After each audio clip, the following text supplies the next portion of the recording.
नमस्कार दोस्तों, मेरा नाम है विजय कुमार। आप देख रहे हैं कॉमिक्स पिटारा चैनल को। तो चलिए दोस्तों, डायमंड कॉमिक्स में चाचा चौधरी की इस शानदार कॉमिक्स को शुरू करते हैं, जिसका नाम है चाचा चौधरी और नीला हीरा। आप देख सकते हैं इसका कवर पृष्ठ कुछ इस तरह का है। ओके, देख सकते हैं। और इसकी पहली स्टोरी है जिसका नाम है ब्लू डायमंड यानी कि नीला हीरा। राजा गुल, आपके पास उम्दा घोड़े हैं। पुरोहित, ये हमारा शौक है। लोगों को धन दौलत जमा करने का शौक होता है, हमें अच्छी नस्ल के घोड़े पालने का। इस देश में सबसे अच्छे घोड़े हमारे पास हैं, लेकिन तुम्हारा कोई घोड़ा समीर के घोड़े ब्लू डायमंड अर्थात नीले हीरे का मुकाबला नहीं कर सकता। पुरोहित, ये बात सच नहीं है। ये उतना ही सच है जितना ये कहना कि सूरज की किरणों में गर्मी होती है। ब्लू डायमंड से ज्यादा खूबसूरत और हष्टपुष्ट जानवर मैंने कहीं नहीं देखा। वो घोड़ा जब दौड़ता है तो हवा पीछे रह जाती है। घुड़सवारी की प्रतियोगिताओं में वो कमाल दिखा चुका है और कई बार उसने जनता की प्रशंसा हासिल की है। बस अगर उस घोड़े में ये गुण है तो वो मेरे अस्तबल में होना चाहिए। अगर समीर उसे देगा तब। मैं जो सोच लेता हूं वो करके रहता हूं, जाता हूं। राजा गुल, वक्त बर्बाद ना करो।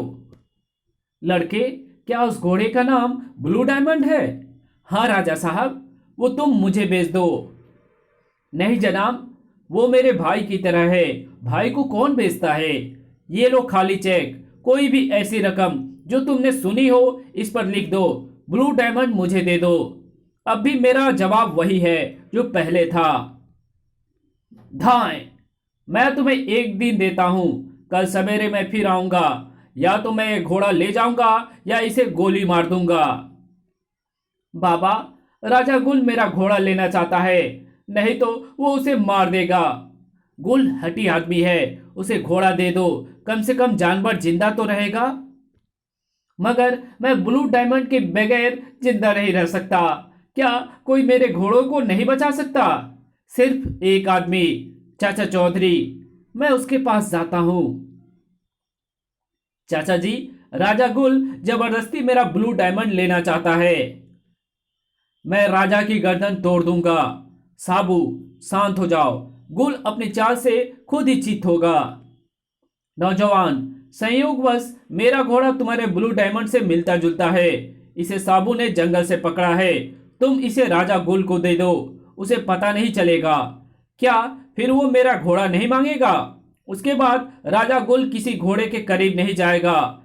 चाचा चौधरी का दिमाग कंप्यूटर से तेज चलता है।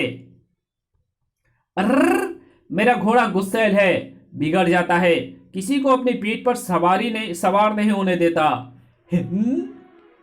ठीक है, मैं इसे पैदल ही ले जाता हूं। दूसरे दिन, लड़के, क्या लोगे, गोली या चेक? कुछ भी नहीं राजा साहब, मैं आपको घोड़ा मुफ्त में देता हूं। आपसे ज्यादा इसका कदरदान और कहां मिलेगा। समझदार हो। मेरे लिए घोड़े की सवारी महंगी कार से ज्यादा आनंददायक है। ओह, घोड़ा बिदक गया। जानवर गुस्से में है, वो काबू से बाहर हो गया है। हिंद धड़ाम। राजा गुल, तुम्हारी कमर की हड्डी टूट गई है, तुम कभी घुड़सवारी नहीं कर सकोगे। समीर, लो संभालो अपने ब्लू डायमंड को। धन्यवाद चाचा जी। और इसकी दूसरी स्टोरी को शुरू करते हैं जिसका नाम है जल परियों के देश में। साबू, वो स्टीमर खड़ा है, क्यों ना आज समुद्र की सैर की जाए? अच्छा ख्याल है चाचा जी, आइए इसमें बैठते हैं। इसकी काफी रफ्तार है, कुछ ही देर में यह हमें दूर तक ले जाएगा। फटर। धमाका सिंह, बड़े खुश नजर आ रहे हो। मैं चाचा चौधरी और साबू को जाल में फंसा लिया हूं। उस स्टीमर में टाइम बम रखा है। 1 सेकेंड में वो फटेगा और दोनों सवार हमेशा के लिए खत्म हो जाएंगे। कर छपाक। और साबू और चाचा चौधरी पानी के अंदर चले जाते हैं। हम पानी के अंदर गहराई की ओर जा रहे हैं। जो मैं देख रहा हूं, क्या साबू भी वही देख रहा है? एक बच्चा मछली पर सवार। हम किस अजीबोगरीब दुनिया में आ गए हैं। इस जगह पर हम सांस ले सकते हैं। यहाँ पानी का दबाव कम है, ऑक्सीजन भी है। बच्चों का खेल का मैदान, भरट किट किटा किट किटा। वे कुछ बोल रहे हैं। सम सट कर ई घर, बट बटा सटा घनर टका टका ई। उधर कुछ हो रहा है। ई ओह, मगरमच्छ ने एक बालक को दबोच लिया है। साबू छलांग मारता है और मगरमच्छ पर गिरता है। साबू के वारों से समुद्र का दैत्य घबरा जाता है और बालक को छोड़ देता है। Run fun हफ बड़र। साबू, बच्चे की मां तुम्हें धन्यवाद दे रही है। वो महिला साथ आने के लिए इशारा कर रही है। चाचा जी, मैंने कभी सोचा भी ना था कि पानी की सतह के नीचे ऐसा संसार होगा। कट चटा रटा बाग सट बट गट। चाचा जी, वे क्या बोल रहे हैं? लगता है महिला ने राजा को सारा किस्सा सुनाया है। राजा मुकुट उतारकर कानों में कोई मशीन लगा रहा है। फिर शायद वो हमारी भाषा सुन बोल सकेगा। स्वागतम, आप हमारे प्रतिष्ठित मेहमान हैं। मैं तुम्हारी भाषा बोल सकता हूँ। आप कौन लोग हैं? ये जल परी देश है। हमारा आधा शरीर मनुष्य का और आधा मछली का है। और आप कहां से आए हैं? हम पानी से ऊपर खुशक जमीन के रहने वाले हैं। वो मोती खा रहा है। भूख लगाई है, आप भी लीजिए। नहीं धन्यवाद, कीमती मोती हमारे यहाँ आभूषणों में काम आते हैं। लेकिन हमारे जलपरी देश में महिलाएं पत्तों से आभूषण का काम लेती है। हमारे यहाँ पत्ते जानवर चरते हैं। वारी कुदरत। टक कला छटाक घर। ओह, महिला को दैत्य बिच्छू ने पकड़ लिया है। मुझे उसे बचाना चाहिए, नहीं तो वो दैत्य उसे निगल जाएगा। ये विशालकाय शक्तिशाली लगता है। मैं इसका मुंह खोलने में कामयाब हो गया। जलपरी निकल गई। खराक, बिच्छू के टुकड़े टुकड़े हो गए। तुम जहरीली बिच्छू के मरने से खुश नहीं हुए? अब दूसरी मुसीबत आने वाली है। वो बिच्छू ओजोन का पालतू जानवर था। ओजोन आधा इंसान आधा मगरमच्छ है। वो हम सबको तबाह कर देगा। ओजोन आ गया है। वो बड़ा जालिम है। मेरे प्यारे बिच्छू को किसने मारा? मैं जलपरी देश के सारे प्राणियों को मार डालूंगा। खटाक, बच गया। धड़ाक, साबू अपने मांसपेशियों की ताकत जुटाता है और भारी भरकम ओजोन को उठा लेता है और फिर उसे उठा करके पटक देता है। धड़ाक, ओजोन मर गया है। अब हमारी जनता शांति से रह सकेगी। आपका धन्यवाद कैसे करें? हमें वापस हमारी धरती पर भेजकर। हमारा जहाज तुम्हें ले जाएगा। हमने कभी सोचा भी ना था कि व्हेल मछली पर सवार होकर हम अपने देश लौटेंगे। दूसरे दिन हैं? चाचा चौधरी, तुम जिंदा हो? ये मोतियों का कीमती हार।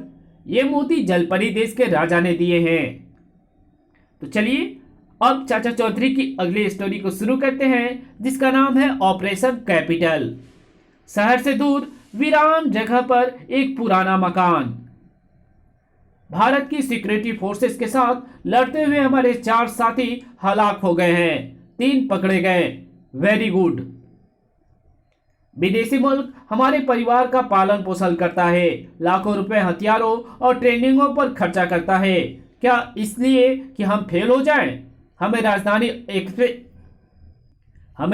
एक्सप्रेस को उड़ाना है और यह ऑपरेशन कैपिटल फेल नहीं होना चाहिए। गोमोज, रेलवे ट्रैक्स पर चौकसी कड़ी हो गई है। हमारी योजना फेल नहीं होगी। ये रेल अंदर से खोखला है। इसमें RDX बारूद भरकर हम इसे असली ट्रैक से बदल देंगे। जब एक्सप्रेस ट्रेन इस पथ से गुजरेगी तो विस्फोट होगा। परीक्षण के लिए उस ट्रेलर को जाते देखो।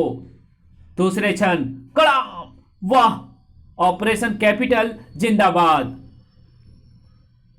इस दूसरे रेल में बारूद भरो। ठीक है, हमारी योजना की किसी को खबर नहीं होनी चाहिए। मैं नट बोल्ट खोलता हूँ। मैं विस्फोटक रेल फिट करूंगा। कुछ देर बाद कोई नहीं पहचान सकता कि यहाँ हमने असली रेल निकालकर उसकी जगह विस्फोटक फिट कर दी है। आओ अब दूर से एक्सप्रेस के टुकड़े होते देखें। प्रिय, मैं तुम्हें बहुत प्यार करता हूँ। क्यों जी? उसकी तरह तुम मुझे प्यार क्यों नहीं करते? उस एक्टर को प्यार करने की फीस 10,000 रुपए मिलते हैं बीनी। Train train phone. चाचा चौधरी, आज मैंने कुछ अजनबी व्यक्तियों को ऑपरेशन कैपिटल पर बातचीत करते सुना था। और क्या सुना तुमने? हेलो। ओह, लाइन कट गई। कैपिटल का अर्थ है राजधानी। आजकल विदेशों में ट्रेंड टेररिस्टों की गतिविधियां बढ़ गई है। आओ साबू, आओ। राजधानी एक्सप्रेस के गुजरने का टाइम हो गया है। हजारों यात्रियों को जान खतरे में है। रेलवे सिक्योरिटी फोर्स, हमने दूर तक रेलवे ट्रैक का निरीक्षण कर लिया है। कहीं कोई संदिग्ध वस्तु नहीं दिखी। ऑल क्लियर, वापस चलो। उम्मीद है वहां कोई मिलेगा। इंस्पेक्टर साहब, सूचना मिली है कि एक्सप्रेस में विस्फोट होने वाला है। किसी सिरपिरे ने मजाक किया होगा। मैं रेलवे ट्रैक चेक करके आ रहा हूं। वह सब ठीक है। लीजिए, सिगरेट पीजिए। और फिर इंस्पेक्टर सिगरेट पीने के लिए अपने लाइटर को जलाता है। इसी के साथ एक धमाका हो जाता है। फटाक! वो सिगरेट नहीं, पटाखा था। इंस्पेक्टर साहब, कई बार जो दिखाई देता है वो वास्तव में नहीं होता, और जो होता है वो दिखाई नहीं देता। साबू, हमें पैदल चलकर इस सारे ट्रक की जांच करनी होगी। साबू, हमें पैदल चलकर इस सारे ट्रक की जांच करनी होगी। चाचा जी, चलते चलते थक जाएंगे। मैं उन्हें किस तरह राजी कराऊं कि वो मेरे कंधे पर बैठ जाएं? चाचा जी, क्या आप मेरे कंधे पर सवार नहीं हो सकते? उससे क्या फायदा? हम दोनों में से एक के जूते घिसेंगे।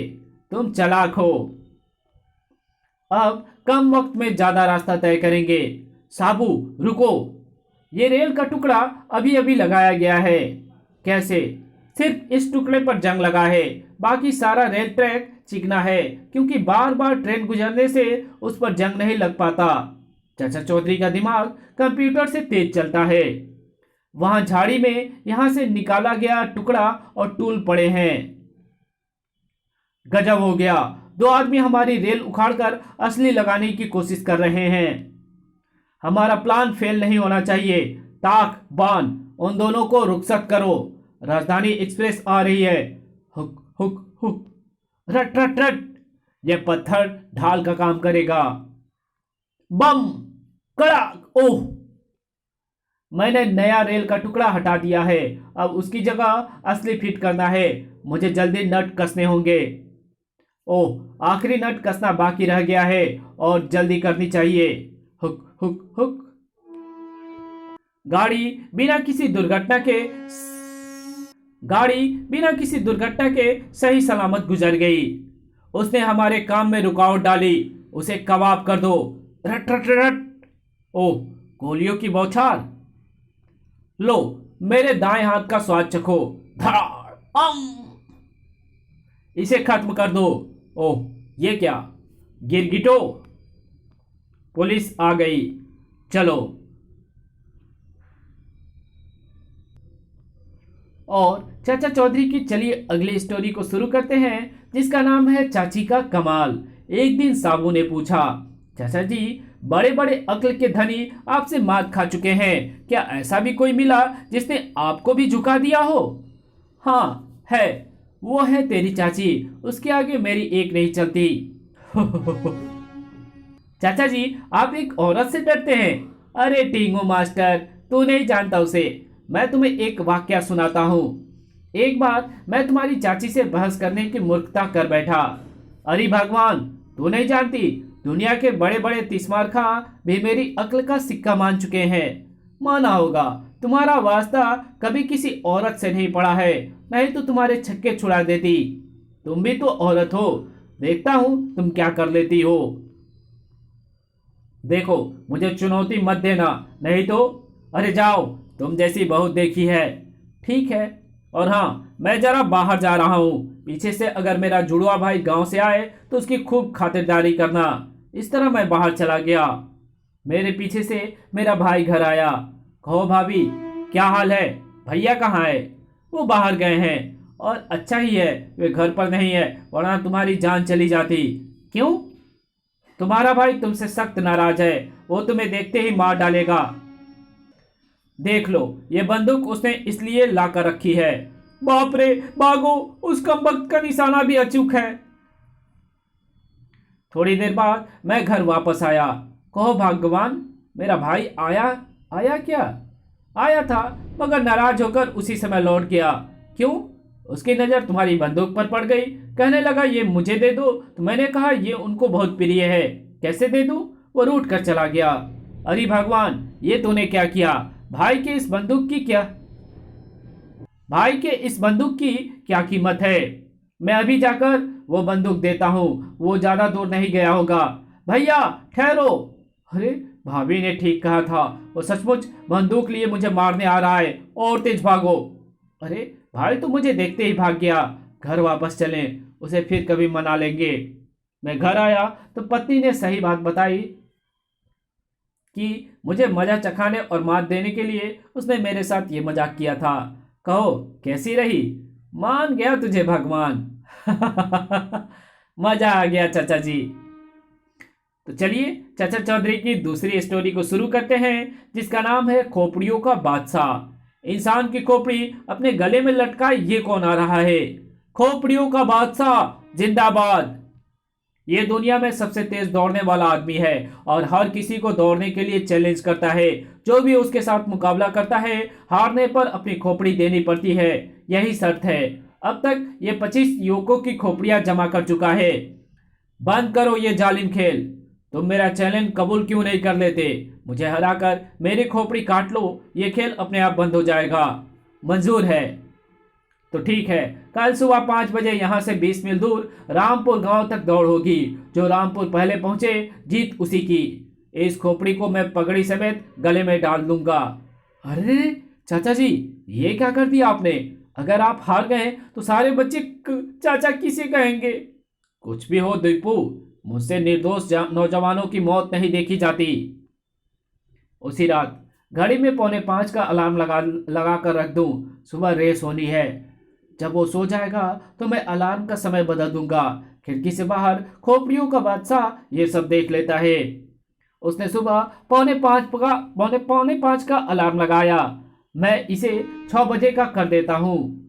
अगले दिन खोपड़ियों का बादशाह तो समय पर पहुंच गया और अलार्म 4:45 ना बजने से चाचा चौधरी समय पर नहीं पहुंच पाए। ठीक है, खोपड़ियों के बादशाह, तुम अकेले ही दौड़ शुरू करो। उधर चाचा जी की अलार्म 6 बजे टनटनाता है। टन! आ, ये क्या? मैं चूक गया। अब तो दुगनी रफ्तार से भागना चाहिए, वरना अपनी खोपड़ी से हाथ धोना पड़ेगा। 6 बज गए। चाचा चौधरी ने अब भागना शुरू किया होगा। मैं तो आधे रास्ते में पहुंच भी गया। आहा, आम! क्यों ना थोड़ी देर बैठकर ये आम खाया जाए।